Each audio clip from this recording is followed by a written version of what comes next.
Moleman! Mole!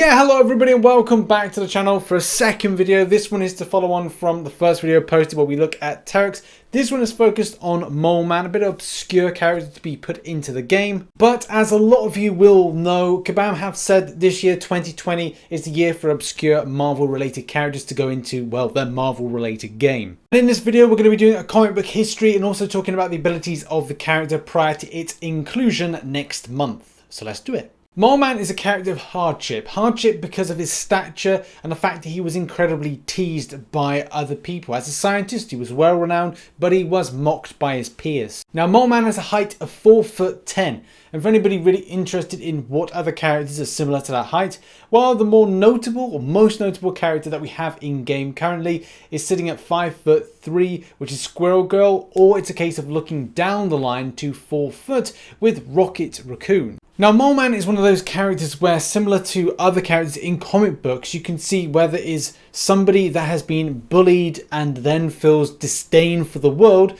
is really in need of change. And that's something that happened to him after falling in love with somebody but couldn't feeling themselves to actually kind of confront his feelings and also say to the person how he felt. He then left his job and then went about a big change. And one of those big changes was getting involved with the New York City Explorers Club, especially hearing about the legends of a place, a land at the center of the earth. Now, where this story takes a little bit of a twist is that that Explorers Club was a front for the Monster Hunters, and the Monster Hunters leader decided to capture a deviant which was from a monster island. Now, the Monster Hunters were going to Monster Island. And the story then takes another twist. The story takes so many twists and turns, especially finding out that the club is actually a front for the Monster Hunters, and as well at the time they had captured Crow, who was a deviant who was responsible for unleashing a load of monsters on the earth. Now, when all this was happening, basically Harvey had smuggled himself onto a plane. He was found out, he was rumbled, he was thrown out of said plane with a parachute, and then he landed in the water, he swam to shore. Turns out that was a monster island. Now, harboring a deep resentment for the surface world, he referred to himself as the Moleman. And nevertheless, now calling himself said Moleman, Harvey made himself a ruler of a wide empire in the underground realm he called Subterranea. In this underground world, he discovered a race of semi-humanoid creatures called Subterraneans, and the Moleman controlled the race known as the Moloids, which were disguised from other subterranean races by their pale yellow skin colour. The Moleman also found and mastered highly advanced technological devices which had been created and abandoned by the race of deviants. Furthermore, the Moleman discovered and learned to control a large number of non-humanoid monsters, which may have been descendants of beings created through genetic manipulation by the deviants, or may have been uncivilized, in some cases nearly mindless, highly mutated deviants themselves. Now, from early assumptions you go that the character like this, basically quite unpopular, wouldn't have many stories associated with it, especially from being in other characters' comic books. Well, you'd be wrong. He's featured in things like Fantastic Four, had run-ins and interactions with She-Hulk, had a run-in with the Howling Commandos, became the Mandarin for a brief time, and even got involved with Squirrel Girl in a kind of a weird dating angle. Okay, now let's move on to Moleman's abilities. Now, there's a lot of things to try and understand. The way that Giganto Jr. works and whether or not this is a standing character that happens to come in from time to time. Similar to the way you've got Korg and Meek in-game.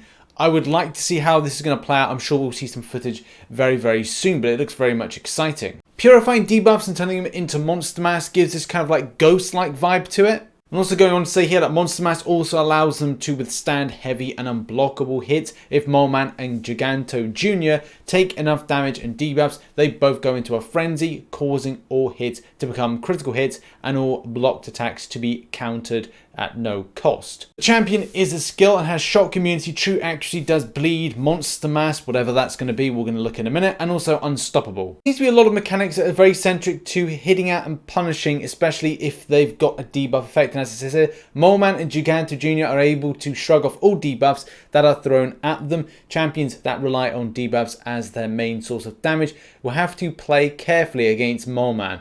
So that's kind of annoying, but you know, I'm sure people will have workarounds for it. Moleman does not rely on the use of parry or stun debuffs to get offensive. Any attack he blocks can be immediately turned on his opponent after going unstoppable. The developer even saying when fighting Moleman, players should be wary of using the parry mastery. After he has accumulated 5 monster mass, attacking while Moleman is stunned in his state is most likely to go badly. So yeah, it does look on the face of it, this is going to be one of those champions that's going to be a bit annoying for things like Alliance of War's defense and could mean for a very frustrating boss when it comes to next month's Uncollected.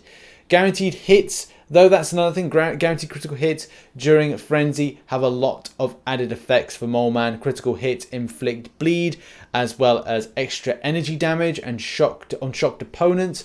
This adds a lot of extra threat when Moleman and Giganto Jr. are frenzied. And when in Frenzy, yes, you're going to get some amazing critical hits. And even doing a heavy attack, if Frenzy, this attack will do plus 1759.5 attack rating based on missing health. So similar kind of situation to the likes of Colossus and maybe even Beardo, where you kind of go into heavy attack and able to kind of click out of it to then throw a special attack. And with like the specials factoring into it, so as you can see, developer note here is that while frenzied is possible using heavy attack, special 1 and special 3, this will force Moleman to be in a frenzy for longer.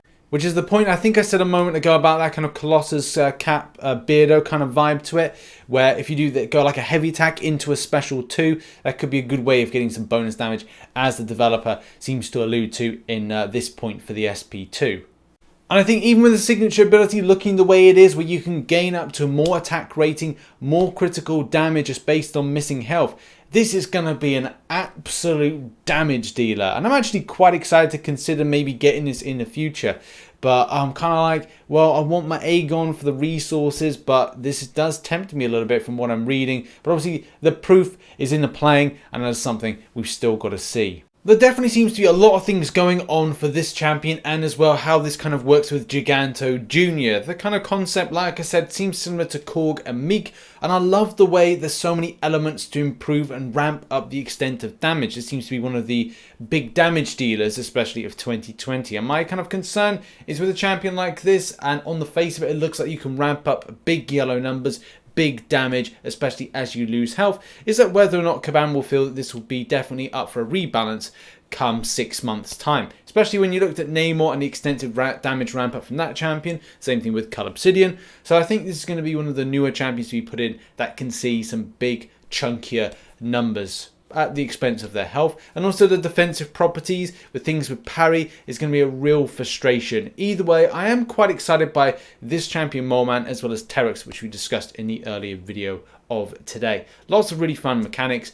Big yellow numbers is what I want to see, so this could be that champion. And we have it. That has been the second video of today. If you enjoyed this video, hit the like button, subscribe for more Marvel Contest Champions based content, check out the Terex video, which may be up here somewhere, and yeah, check out some supporting links over here. Pretty excited for Moleman. Think he's going to be a really cool addition, and same thing with Terex, but we'll see when we get to play them very, very soon. Bye bye for now.